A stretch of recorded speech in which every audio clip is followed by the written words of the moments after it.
بسم الله الرحمن الرحيم، والصلاة والسلام على أشرف الأنبياء والمرسلين.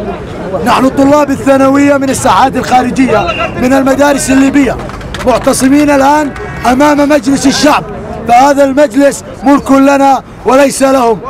نحن أول مطالبنا إلغاء امتحان القدرات التحصيلية، ألا وهو امتحان جباية تفرضه الحكومة الأردنية لإهانة شهادة الدولة ودبلوماسية وسفارة خارجية. نطالب بإلغاء امتحان القدرات التحصيلية، الامتحان المجحف بحق الطالب الأردني. أنا من الناس اللي دخلت على مجلس النواب، الامتحان رسومه 100 دينار. قلت له يا سيدي أنا بدي أعيد الامتحان 5 مرات، إذا دولتك ناقصها قروش وجباية أنا بدفع 500 ليرة وأدخل أعيده. يعني أقول لك طالع على تركيا ودافع 15,000 مقتصر عليه 500 ليرة، لا ما هي مقتصرة. بس تجيب لي امتحان 60 سؤال بدون منهاج، وفي كل سؤال 3 أسئلة صح بس بدهم لا صح. واحد من الأسئلة قد ما هم تافهين، واحد من الأسئلة ما هي المادة الشاذة؟